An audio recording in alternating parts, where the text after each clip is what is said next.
make a couple of announcements. If you look where the camera is at, there's going to be a line to line up for questions. We're going to have 2 microphones on either side, so you're welcome to go line up and ask questions. At some point, they'll prompt you to line up. If you have a Twitter account and you wish to tweet #BritTrack, it's all one word, you're welcome to tweet us a question, and every 3rd question that's asked will be from Twitter. So you're welcome to do that. Also, we have a sponsor this year. They're a local convention called Who-Lanta. You know about it. It's an awesome Doctor Who convention here. It's the first weekend in May. We're really excited to have them as our sponsor. And again, find us on Twitter. If you use the hashtag Who-Lanta with the hashtag BritTrack, we will read your questions and move them to the top of the queue for our Twitter questions. Again, the microphones are going to be located at the intersections, and so you're welcome to start lining up. So let's go ahead and get started. We're going to introduce our wonderful interviewer. His name is Aaron Sagers. Let's give him a round of applause.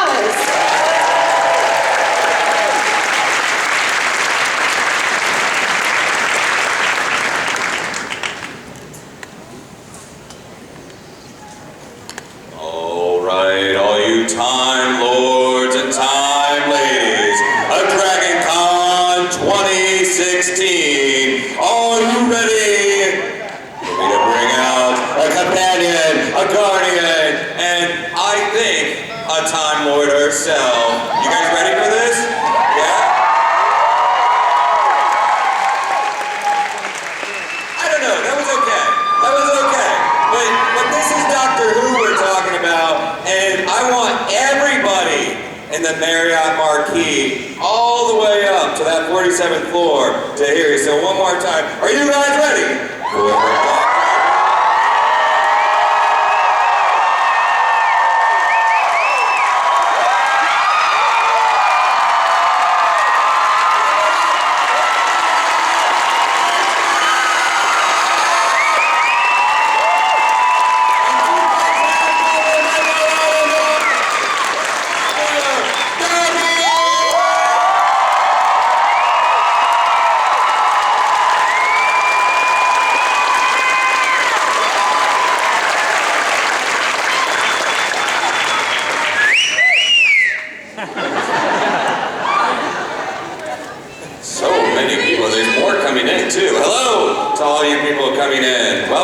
Is everyone okay?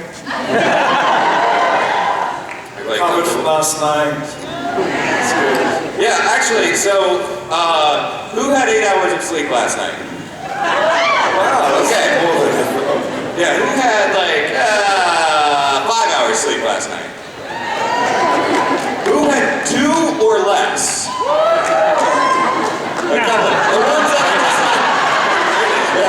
Those are the ones that are like, please God, just shut up. Perfect. Come back.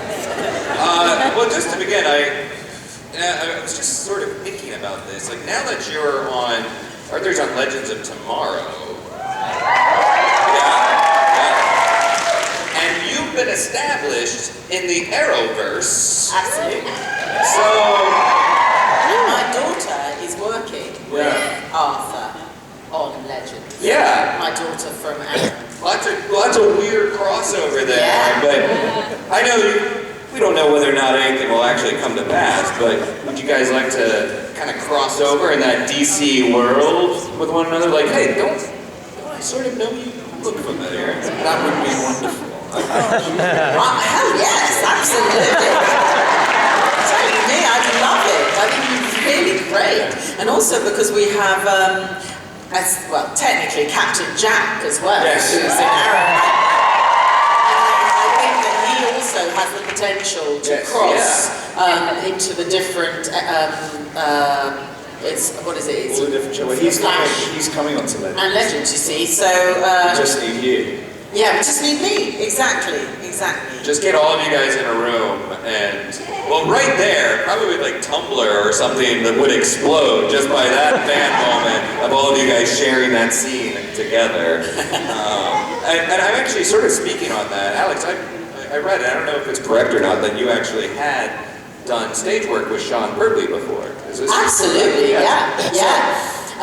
One of the very first, it wasn't professional, but it was sort of like the first youth theatre thing I ever did was a production of a play called Tom Jones. And Sean played a character called Captain Fitzpatrick, and I played his wife, Lady Fitzpatrick. And we were 15 years old. Oh, wow. And I had such a crush on him. Oh my God.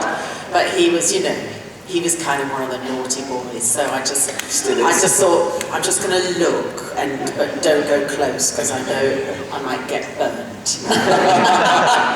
Do you ever find it a bit surreal, though, that, like, you know, all of you are established actors, have, like, a lot of great body of work, and yet it's also, like, oh, I'm working on the superhero show, oh, I'm doing a superhero movie, like, oh, I'm going to fight zombies. Do you ever find that those kinds of work conversations a bit surreal amongst all of your colleagues? Totally. Like, the whole landscape has completely changed now. Like, most of the stuff that we do now is running away from something or running towards something. It's kind of mad. But that's what we did as kids. Yeah. So it's just like, it's still, in a funny sort of way, it's still like playing being children. Yeah. So you're running away from the monster or running towards the monster or whatever it is. Yeah. There's so many moments when I go, come my 8-year-old self would absolutely love this. Exactly. Yeah, and I used to perform operations on my neighbours' sons when I was a kid, so going straight onto ER and kind of like, it's perfect. I need to do a doctor show. I told everyone in my infant school that I was a doctor when I was a kid, and tried to fix my friend Ben's neck by twisting it to the side, and he came in the next day with a neck brace on. I won't tell you what I tried to do. A pair of scissors. Well, I wanted to throw it to the audience, but you know, I kind of got word that there's a very special young gentleman here with a great question ready to go. So, is there an Arlo out here? Is there an Arlo out there? Okay, Arlo, I hear you've got a question.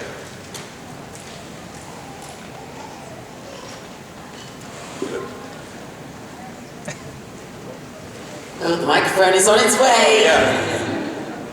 It's just building the anticipation, though, which is Okay. like Arlo is owning this panel so far. Okay, I was just wondering what both of you guys' favorite episodes of Doctor Who were. Solid question. Great question. I change my answer every time I answer this. I'm definitely lying, but I'm also telling the truth. Because I enjoyed all of it. I really like the ones where we were all together. And like coming out and filming in Utah together was amazing. And anytime I got to go on holiday whilst filming, so when we went to Croatia and did the vampires episode, that was really fun. Alex? I've been asked this question before, and I always sort of have said, because Stephen Moffat only wrote for my character, he wouldn't let any of the other writers write for my character. So I sort of feel that if I were to say that one episode was my favourite, it would in some way deny the others or make it seem as though I felt the others were less good or less successful, which I don't believe. So out of all of the episodes that I was in, I don't have a favourite because I think they were all fantastic because I was in them.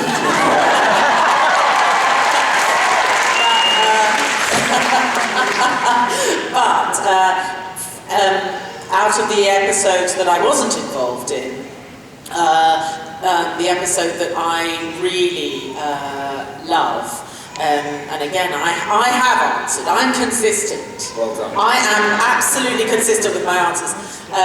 It was the Vincent van Gogh episode.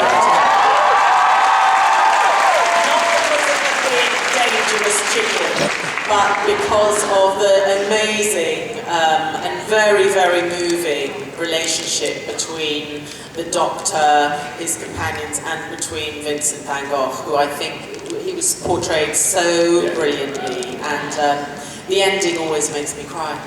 So that's my favourite. Good answer. Yeah. Thank you so much, Arlo, for a great question. Thank you.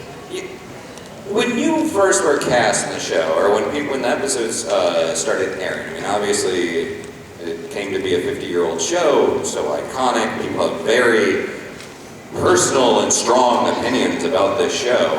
What do you recall about those initial fan reactions to your characters? I don't think I got any. It's so weird because we were so nervous about the whole thing because Matt was, a new Doctor, and David was so well loved by everyone. And I know Matt was so terrified by the idea of it. When we were making it, it was a lot of fun. We didn't really feel the pressure, but as it came to closer and closer to it airing, we all suddenly felt the pressure of it. We sat and watched a rough cut of the 11th hour in, I think it was in one of the producers' apartments in Cardiff, and it wasn't finished, and it was cobbled together, and we all sat there watching it like this, going, God, what am I doing?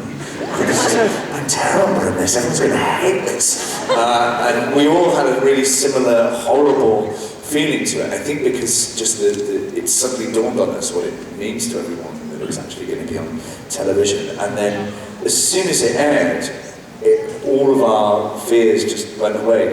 The reaction was, I've never had a bad comment or anyone come up to me and go, God, I think you guys really suck. It's been so warmly received, and I'm constantly overwhelmed by the enthusiasm and joy and the fact I'm still talking about it. It's amazing. It's been really good. And I think also, I don't know whether it's anything that you, because you are all fans, you probably don't really fully appreciate, but the pressure was enormous on them.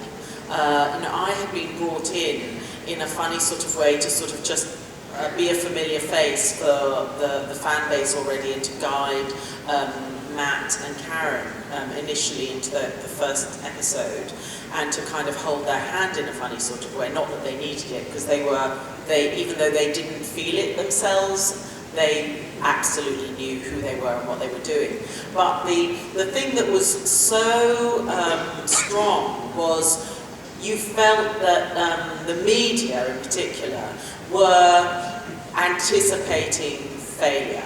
Everybody was waiting for this unknown person, Matt Smith, to fail.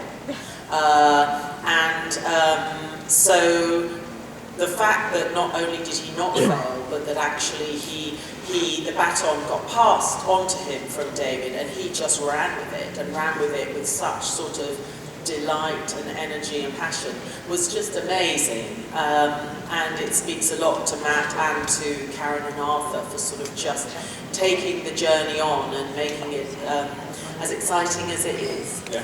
Well, but how about your experience? Because you came in, in a guest role with David. Was there? I mean, I realize that when you're coming in a guest role, you're a housemates. You're coming into someone else's project. But did you feel any kind of pressure, since you were kind of a big character that had more to come? Well, I didn't know that I had more to come. I mean, I thought I just had a 2-episode story arc, and so I went into it just thinking, this is a great job, it's a great character, it's a great story, and I'm just going to kind of just do the best I can with it, and I will have then participated in this fantastic genre, fantastic cultural icon, which is Doctor Who. And so for me, I just sort of thought, okay, check that off my bucket list, with no thought that I might come back. But yeah, when I did, it was sort of, then I did feel differently. I sort of thought, okay, well they know what they're doing with the character, they feel confident in my portrayal of her, and so she's being brought back just to sort of help ease Matt and Karen into the show. But I never, ever, I still don't know when my time is up. I still haven't been told.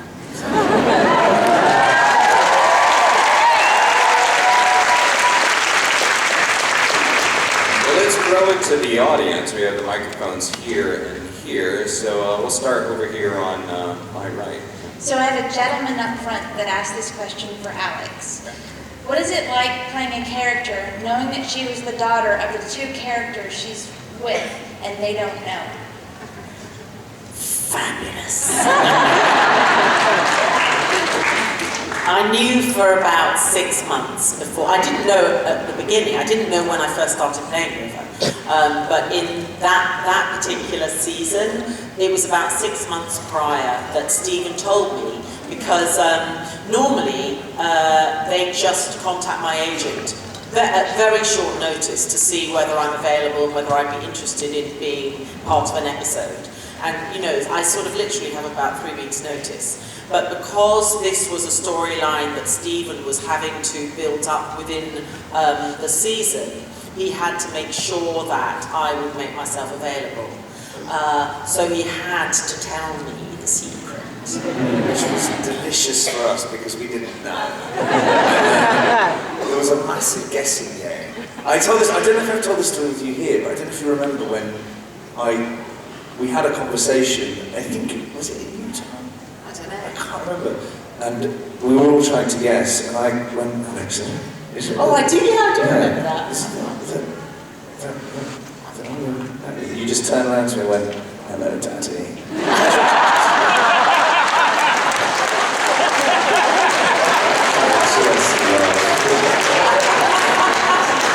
How did that revelation for you, Arthur, affect or alter your performance or even your dynamic, you know, with Alex? Made it very tricky. No, do you know what? It was somewhat of, you know, you never knew what was going to come when you opened the script, and it was always such an exciting day, especially because you got them really late as well, so you only really got them sometimes a few days before you were shooting them, which was lovely. But it was like reading a book that you're in. And every twist and turn. I'd already had quite a few surprises before then, so this just added to. When I got the job, I just thought I'd be kind of awkward, bumbling boyfriend for a few episodes and then be off. So the fact that my storyline was such an amazing journey and then was interweaved with this much bigger, wonderful story, it was just a joy to be a part of it, so unexpected. Yeah. Did you find yourself interacting with Alex differently? No, I kept my cool very much. Kept his cool. I think this is part of the reason why. I think this is part of the reason why Stephen doesn't like to tell the actors what's going on, because he doesn't want them to alter the way they are performing. And so he was worried that it might have made them change or make different decisions about how they would work with me in a scene if they had that knowledge. So they carried on behaving like the Rolling Stones. Yes, exactly. Rolling Stones golden years, not Rolling Stones like now. I would always describe the three of them like a sack full of puppies. And I was supposed to be the daughter. I was constantly like the mum, trying to sort of, you know, keep them under control. We had a lot of fun though. Yeah, oh, good fun. I mean, Matt is Mick Jagger. You're Ronnie Wood. Oh, that's good. Yeah. So that just leaves Karen.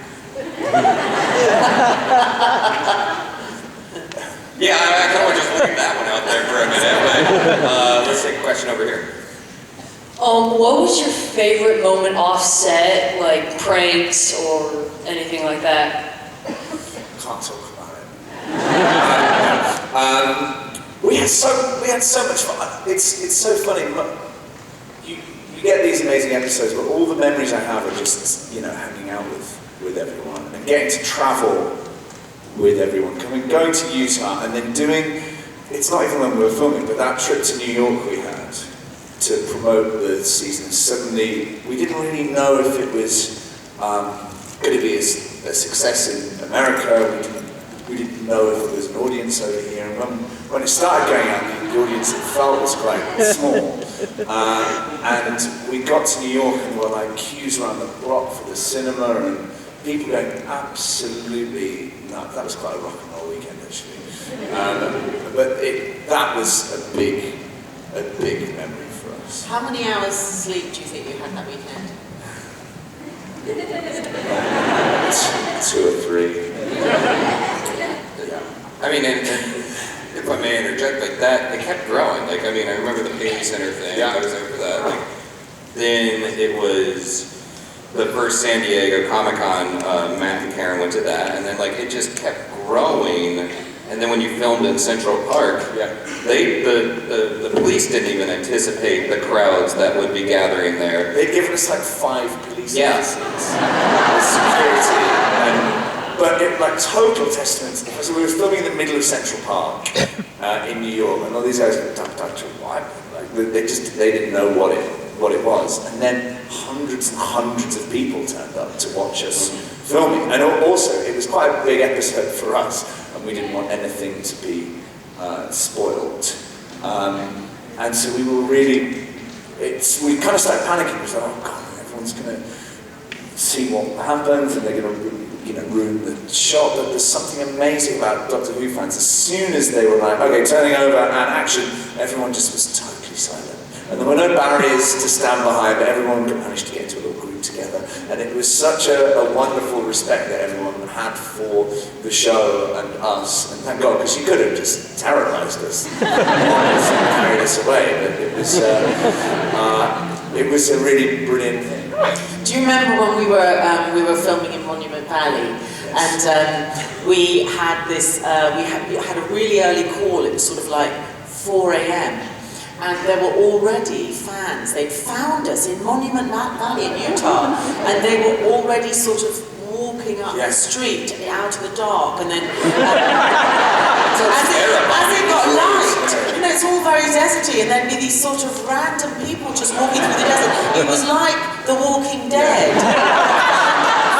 I mean, really seriously, it was very weird. They stayed like up a hill. They just kind of walked up and were in silhouette with their like campervans and flasks of coffee. That's even more terrifying. It was really That's you! That's you!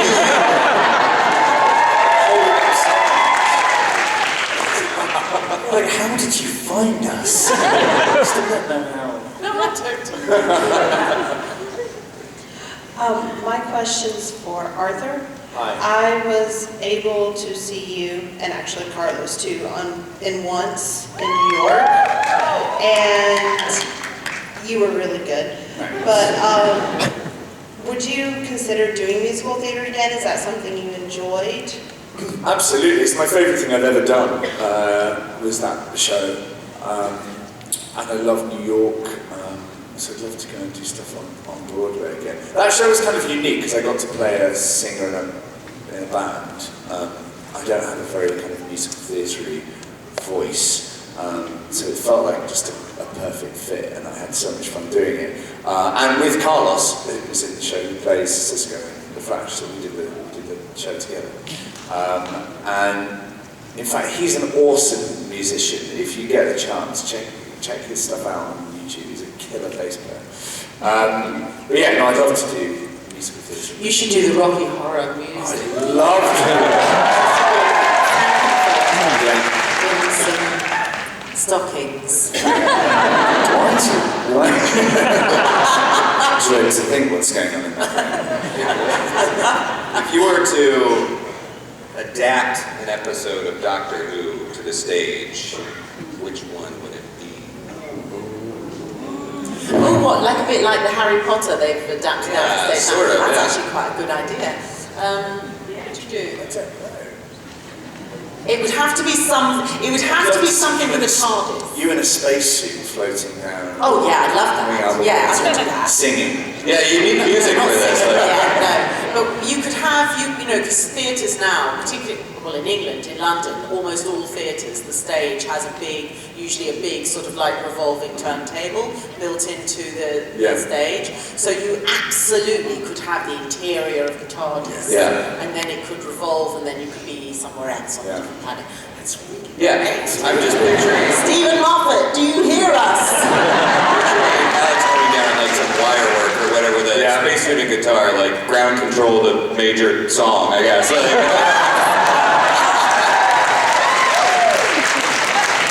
I dig that.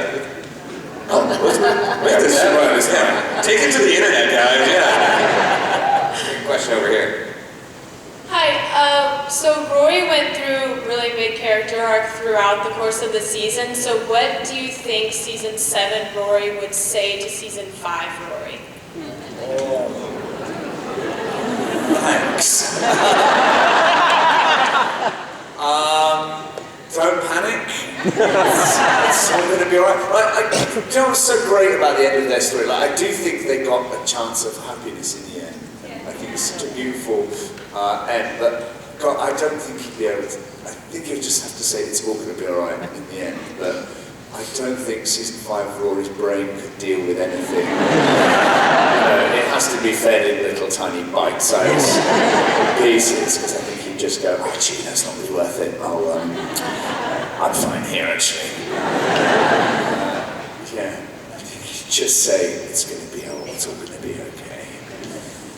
Do you, does River, I don't know, the timeline is so screwy, so I don't know, but like if River were to cross over with River, like, would there be some sort of advice to impart upon her from an older self? In a funny sort of way, she did cross over, but she didn't, because she regenerated twice. Yeah. I think she'd just say, don't blink and carry on. Yeah? Don't blink. I think she rather likes the way she's turned out. Yeah. Go on over here. Yes, this is another theater question for Arthur. Yes. I really loved your work as Mephistopheles in Shakespeare's Globe's production of Dr. Faustus. Thanks. And I would love to hear you talk a little bit about your approach to the character or his relationship with Faustus. I was really terrified because I loved the play so much from when I was a kid. It was quite a journey to get to where it was, and it kind of worked out that Mephistopheles has got so much of him and Faustus are so similar, I think. And by halfway through rehearsals, we really started playing on that and wanted to make them kind of two parts of one personality. Like he was almost tempting himself. But yeah, I had such a great time doing that show.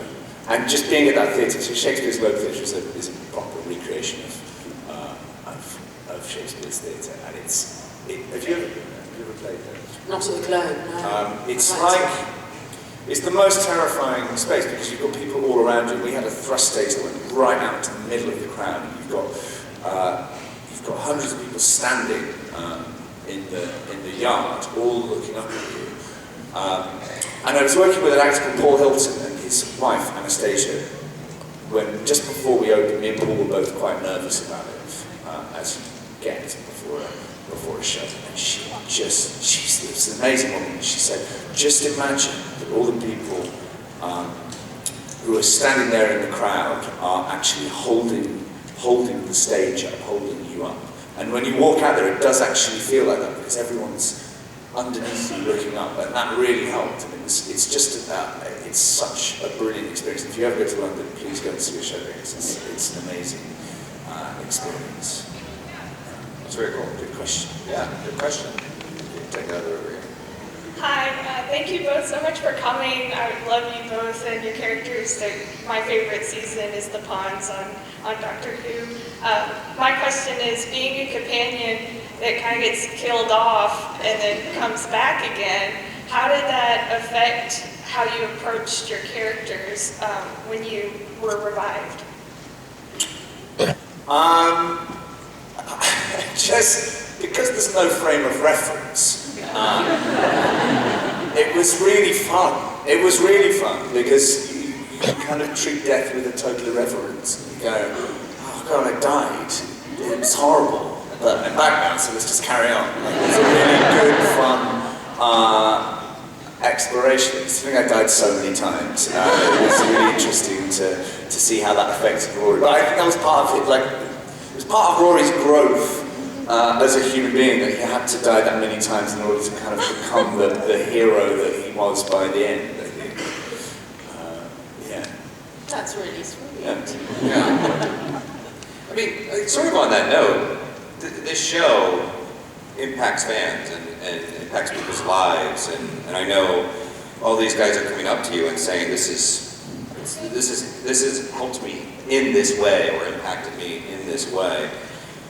Rory learning to become a hero, and River's really the confidence and how she exudes so much strength and humor, I think, in some difficult times. But what are some of the things that the fans have said to you that your characters have impacted me in this way or taught me to feel this way? I just get I get men coming up to you going, thanks. Yeah, thanks. I'm never going to live up to that. So ruined my entire relationship. That's the main one I get. Yeah. And yeah, but he's such a relatable, everyday guy that becomes a hero. So that should be inspirational and aspirational. Yes, I suppose. It's impossible to wait for 2,000 years for someone, I think. Sorry, I'm really sorry. Stephen Watson. I have had, I certainly didn't ever anticipate that I would get the sort of reaction from women that I do, women and girls. I still weirdly don't quite get it. I mean, I just do what I do, but the character is a very sort of strong female character. She's a role model to an extent, but she's pretty badass as well. I'm not sure what sort of role model that is. But I have a lot of people who come up to me and say how, by watching the show and by sort of connecting with River, that it sort of helped them through difficult times. The one thing that I will always just say is it's great that you have a show that you do watch and that you do connect to, and that does, enjoying that show and being connected to the show does help you through things, but that it's you yourself that actually are the person who's pulled yourself through. It's not us that have done it, it's you yourselves. But it's also sad to hear from people who are having such a tough time in this world. Because I'm somebody who loves life, and I'm so happy to be alive, and I'm so happy that I've had this chance to be born, that I just want to, take it by the balls. I'm planning to be here still when I'm 102. So.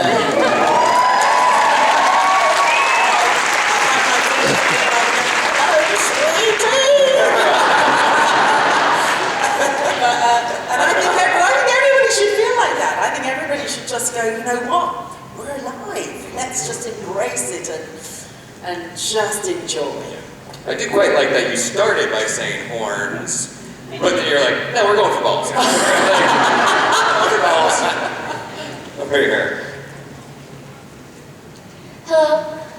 Real quick, I just wanted to say that me and my best friend both agree that Rory and River are the best part of 11 seasons. Oh, well, of course. Hello. Obviously. But my question is, what were your favorite scenes and/or lines to film, and why? Alex. Well, of course, I have my iconic one-liners, my taglines. You have the best line. I have the best lines. Because Stephen wrote one of Alex's episodes. Every time we get to go, oh, Alex has got all the best lines in this one. It was amazing. Yeah, it is amazing.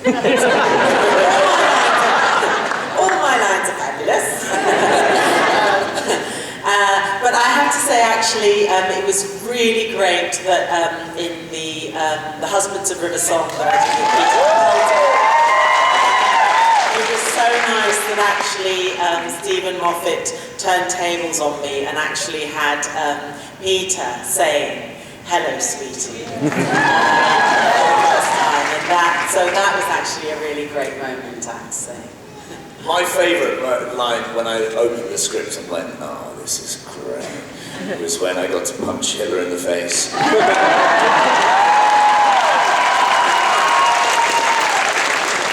just phoned Stephen up and went, thank you. Thank you. Over here. Hello, this question is for Alex, but I'd love to hear the opinion of both of you. I think names are really influential in TV, and I know with the Melody Pond River Song name combination, how do you think that your characters are influenced by their names in the Doctor Who universe and other characters that you've portrayed in movies and TV shows? Well, it was actually my husband that discovered this. And I don't know whether we've discovered it by accident. I don't even know if Stephen Moffat knows it himself, or whether it's just that he is a massive Van Morrison fan and just somehow in his subconscious my name of River Song came up. But if you listen to Van Morrison's Crazy Love, listen to the first verse. Really? Yeah. That's all I'm going to say. We're going to have to go and download Van Morrison's Crazy Love. You've just sent that to number one. Yeah. Dan's going to be like, what?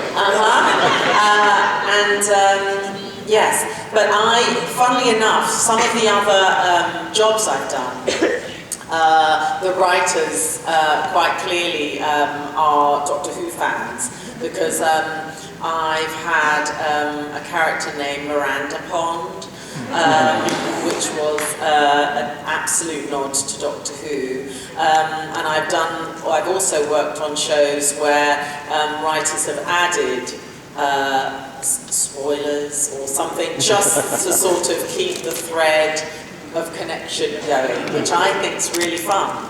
And again, it just shows actually how widespread the fan base is for this show. It even extends into sort of Hollywood writers and that universe, so it's quite interesting. Mm-hmm. I think you're right, names are really important. I think people grow into their names. I think, I don't know, it's so fun. Like, I think Rory would have been very different if he was called like Thor. I think it would have affected him growing up a lot, which is why I'm calling my son Thor. Do you ever find yourself doing something particularly rivery or, well, I suppose, Arthurian in real life or in another performance? Do you know what's interesting? Because I'm quite a shy person, really, and I think very often actors are, and it's a way to sort of open up and find confidence in themselves by being other people. And it's the weirdest career choice, because acting a lot of the time is all about rejection, so it's sort of like the worst career choice if you're somebody who's quite sensitive or shy. So it's kind of bizarre. But when I come to conventions, or when I take on a sort of a semi-persona of it's myself plus character.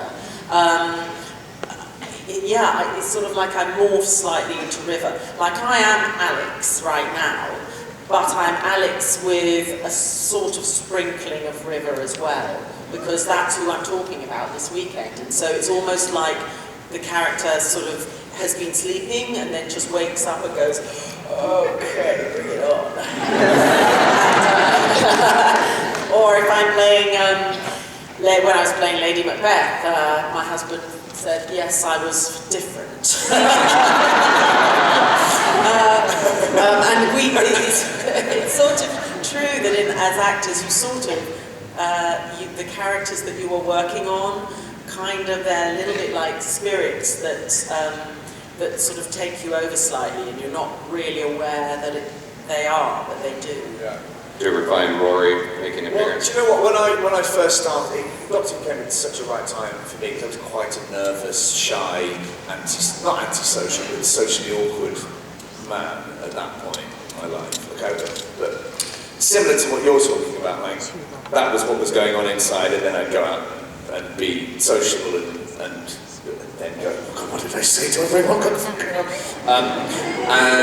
And it was so much fun playing a character who had that nervous energy and also had that view of the world of just questioning everything, because it's kind of what I was going through at that time in my life. And as Rory gained in confidence, I definitely gained in confidence. So there was a lot of mirroring of what was going on. And then I became a Roman soldier and I was making less than so it was really similar to my life. Yeah, but so at the time there was a lot of stuff going on. Also, I panic a lot. Like if something happens, I don't think I run straight towards it. I definitely run away. So yeah, there are little things that still hang on in my life. Hello. Lovely hair. Thank you. I wanted to tell you guys that River's song, Amy and Rory are some of my favorite characters in Doctor Who. And my question is, if you could make any room in the TARDIS, what would it be? Do you get to design a room in the TARDIS? We talked about this a lot, and I don't know why they don't show, I suppose because it's really expensive. But I always thought it was like a big swimming pool. We've got a swimming pool. I dived into it. I never went in the swimming pool. Well, I dived into it. That's how I was saved. We have a swimming pool.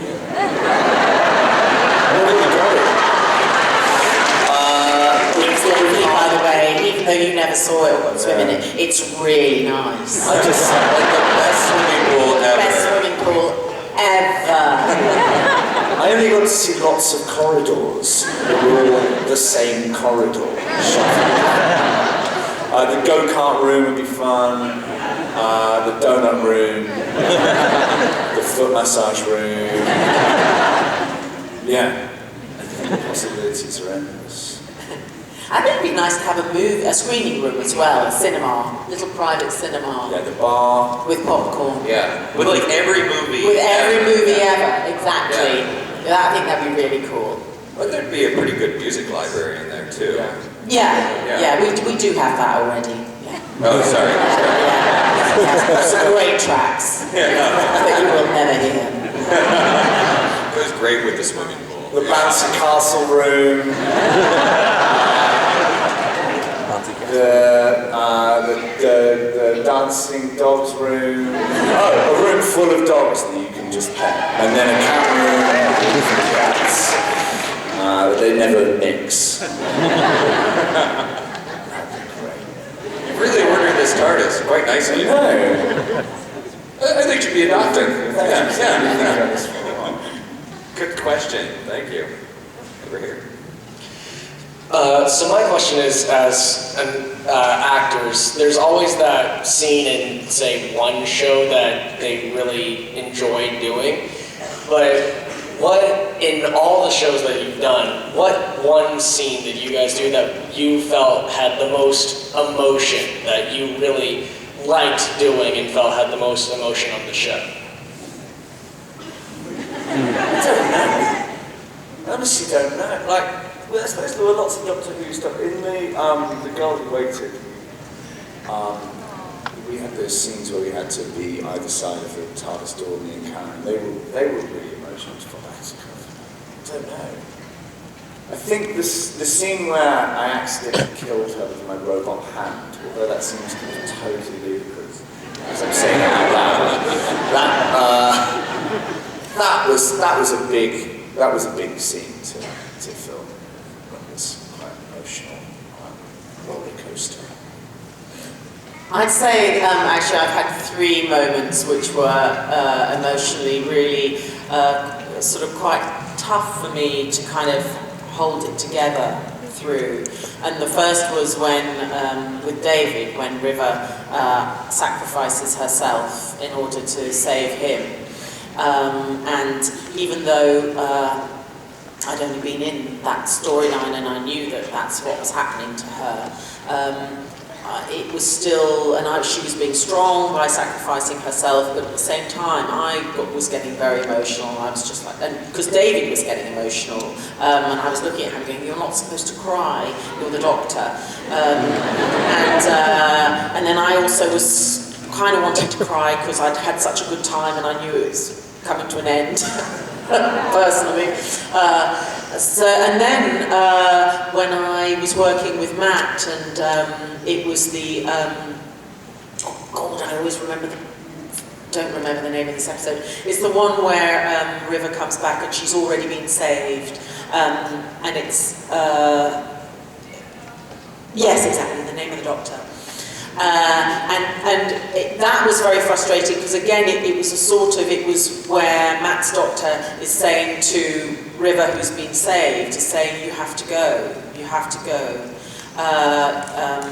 you've got to say goodbye, and we typically, Doctor Who is always, the way we film, it's always a kick, bollock, scramble, and the acting, the actual business of acting is the last thing that anybody thinks about, because they always just concern themselves with all the technical stuff. And so literally we'd had this whole day where, and knowing that there was this very, very important emotional scene to play, and we had 5 minutes at the end of the day in which to achieve it, and they were faffing around with the bloody lights and the ivy and the, everything else except the acting.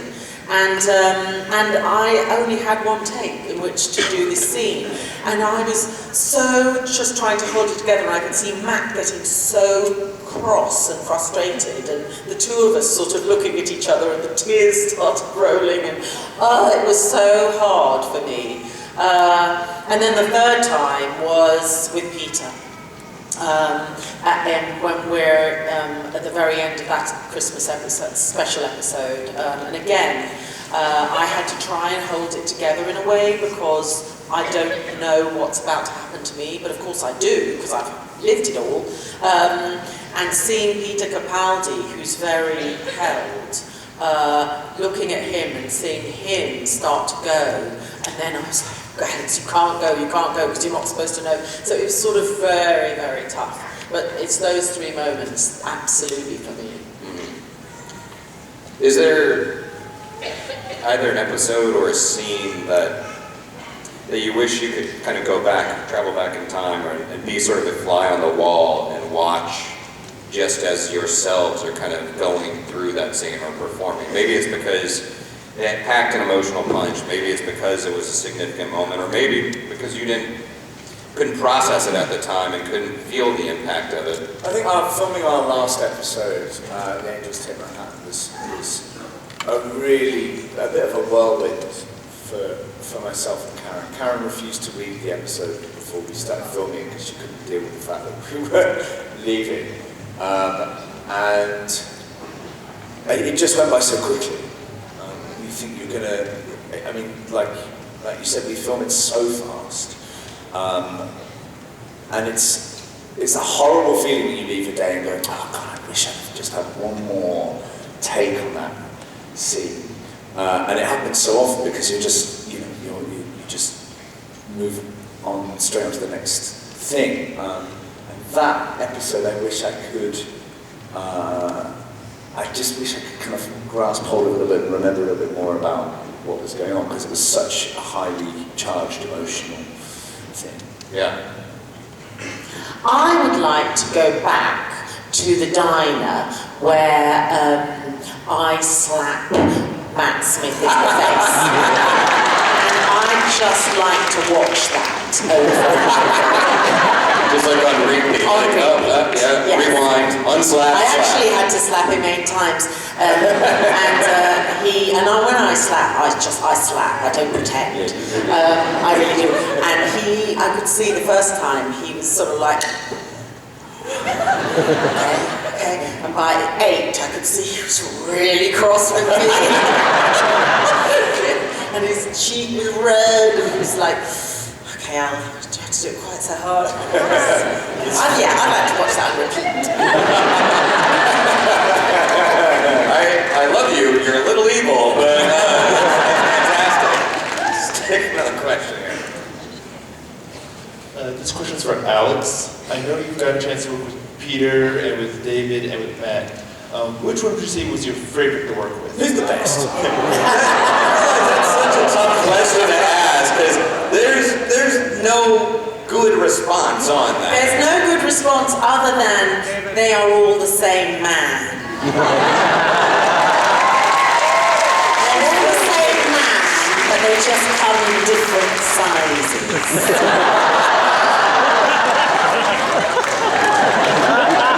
I'm not complaining.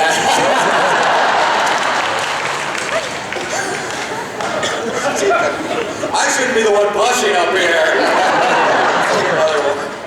This question is for both of you. What's the craziest thing you've been asked to do on set as an actor? Craziest thing I've been asked to do on set as an actor? Oh, I don't know. I had to do, I'm not built as a fighter. I'm a lover. You're a lover, not a fighter? Physically. I'm physically made as a lover, not a fighter. Sorry.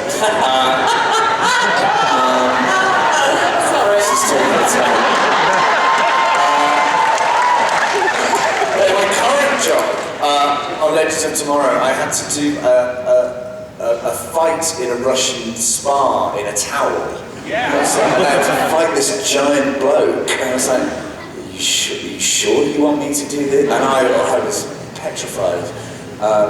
But it was great fun, and I got to beat up a guy. And that's something that I thought I'd never get the chance to do, beat up a sweaty man in a spa. Yeah, that was the most unexpected. I did phone the producer and go, are you sure about that? Yes, no, yeah. Cool. Like, sense emboldened you to join all sorts of fight clubs and whatnot, right? Just get into brawls. Yeah. I once, very early on actually, I was doing, in fact it was sort of a show that then got me onto ER. I did a mini-series called More Flanders, and I had to spend about a week because she's telling her life story from where she's in jail and she's waiting to be hung. And so we had lots of sort of flashbacks to her life, but then coming back to her present, which was in this jail cell. And I was sitting there for a week with rats all nestled under my armpits and in my crotch and everything. Yeah, they were clean rats, but they were made to look dirty, you know.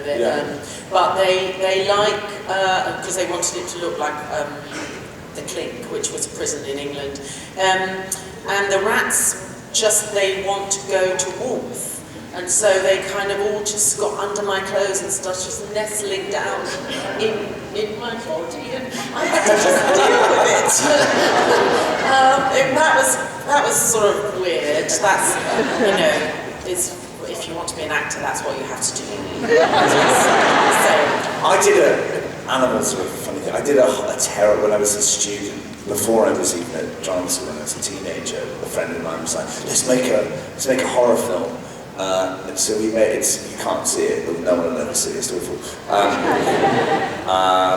But there was a scene where I had to drink a cup of coffee, and then the coffee turned into maggots in my mouth. And so they cut. And it was just like. It was like me, a cameraman, and the director. It was just a bunch of mates, and so we got these maggots. And they were like, right, so you just put them in your mouth. So I put them in my mouth, and all of them, and they all just crawled out of my mouth. It was horrible. But the guy whose flat it was, we didn't clean up after ourselves. He was working on the film with us. He was a bit. He didn't clean up properly, and there were maggots everywhere. So the next week, his house was full of flies. Yeah, that's the weirdest thing for no money. We're technically out of time, but I feel like we need a palate cleanser question right there. So if you can make it like very, very brief, almost like yes/no question, we can take one more. No pressure. No pressure. Okay. Best question so far. No question? Okay. Well then. Wait, I do. Twitter questions. Okay. Well, this is now taking too long, so let's just wrap it here then. But